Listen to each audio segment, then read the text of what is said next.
اور وہ برگر کٹ کے بعد ایک اور فوجی کٹ بناتے ہیں اور کٹورا کٹ بناتے ہیں اور پتہ نہیں شٹورا کٹ بناتے ہیں، پتہ نہیں کتنے کتنے کٹ لگتے ہیں سر کے اوپر کہ چاروں طرف گنجا اور درمیان میں بالوں کا گچھا. اس کٹ کا نام پتہ نہیں کیا ہے، مجھے نہیں معلوم. عجیب و غریب کٹ لگواتے ہیں.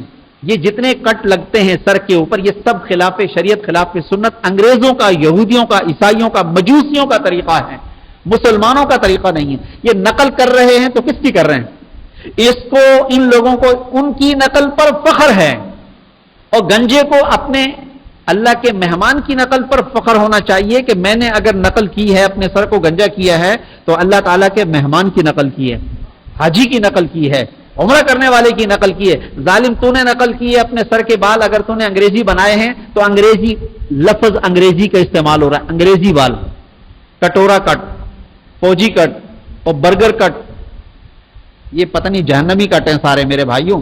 جی ایک ہی کٹ لگواؤ جو بالکل صاف ہو جائے برابر، سنت کا طریقہ. ٹھیک. پھر اس کے بعد آہستہ آہستہ ہم نیچے آتے ہیں.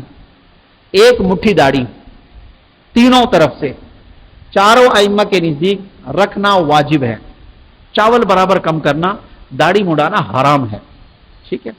بہت سے لوگ سمجھتے ہیں سنت ہے، رکھ لی تو ٹھیک ہے، نہیں رکھی تو کوئی فرق نہیں پڑتا. میرے بھائیوں فرق پڑتا ہے. سنت نہیں واجب ہے، سنت نہیں واجب ہے. سارے صحابہ نے داڑھی رکھی، سارے نبیوں کی داڑھی تھی، بس ختم. سکھ گرو نانک کی محبت میں داڑھی رکھتا ہے. سکھ سے پوچھو تو نے داڑھی کیوں رکھی ہے؟ وہ کہتا ہے خاموش. کیوں؟ کہا میں نے اپنے گرو کی محبت میں رکھی ہے. اس کا گرو حق پر ہے. ہمارے پیارے نبی نے قیامت کے دن اگر پوچھ لیا کہ میرے امتی بتا کہ میرے حلیہ میں خرابی کیا کی، گرو نانک کی محبت میں سکھ تو داڑھی رکھے اور وہ ہیں باطل پر، تو میری محبت میں داڑھی نہیں رکھ سکتے تھے؟ اگر داڑھی کے رکھ لینے سے چہرہ بدنما ہوتا تو یہ داڑھی میرے سرکار کی سنت نہ ہوتی. قیامت کے دن ہم کہہ سکتے ہیں یا رب تیرے محبوب کی شباہت لے کر آیا ہوں، حقیقت تو اس کو کر دے، میں تو صورت لے کر آیا ہوں. اللہ میرے پاس تو کچھ نہیں ہے، میں تو نقل لے کر آیا ہوں، تو اس کو حقیقت کر دے یا اللہ.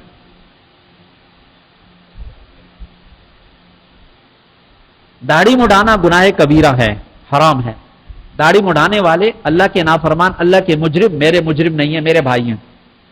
میں ان کو نفرت کی نگاہ سے نہیں دیکھوں گا، نہ میں ان کو دھکا دوں گا کہ جاؤ ہٹو پیچھے ہٹو، مجھ سے سلام مت کرو. نہ، حرام ہے، حرام. جی ان کا گناہ ہمیں نظر آ رہا ہے، ہمارے بھی گناہ ہیں. ہمارے گناہ داڑھی کے نیچے اللہ نے چھپا دیے، ہمارے گناہ اللہ نے ٹوپی میں چھپا دیے، اس کا نظر آ رہا ہے. بس فرق اتنا ہے میرے بھائیوں، گناہگار ہم بھی ہیں، گناہگار وہ بھی ہیں. ایک کا گناہ نظر آ رہا ہے، دوسرا کا گناہ چھپ گیا، برابر ہے. حقیر کیوں سمجھ رہے ہیں اس کو؟ نفرت سے کیوں دیکھ رہے ہیں اس کو؟ کسی بھی داڑھی مڈانے والے کو حقیر مت سمجھیں، نفرت کی نگاہ سے مت دیکھیں. اس کے دل میں داڑھی کی محبت نہ ہوتی تو وہ کبھی بھی داڑھی والوں کے ساتھ نہ بیٹھتا. نبی کا کلمہ اس نے بھی پڑھا ہے، میں نے بھی پڑھا ہے، وہ بھی امتی ہے، میں بھی امتی ہوں. حقارت جائز نہیں ہے، حقیر مت سمجھیں اور یہ تانا بھی مت دیں کبھی بھی. اگر وہ اپنے آپ کو یہ سمجھتا ہے دل میں کہ میں غلط کر رہا ہوں، اللہ اس کو توفیق دیں گے، لیکن ہم اس کو بار بار طنز نہیں کریں گے. میرا کام مسئلہ بتانا ہے، میں مسئلہ بتاؤں گا. ٹھیک ہے. کل قیامت کو یہی اگر پکڑ لیں گے کہ بھائی اگر اتنا ضروری تھا تو آپ نے بتایا کیوں نہیں، آپ بتا دیتے ہم رکھ لیتے ہیں. تو ہمارا کام ہے بتانا مسئلہ، رکھوانا میرا کام نہیں ہے.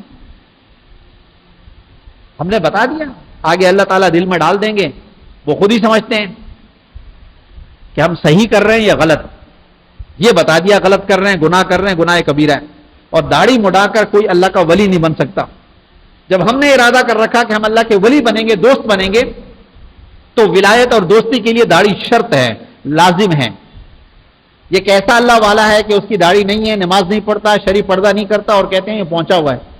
ہمارے پیارے شیخ فرماتے ہیں، جن کا میں غلام، جن کے پاؤں کی خاک، فرمایا کہ بالکل تصدیق کیا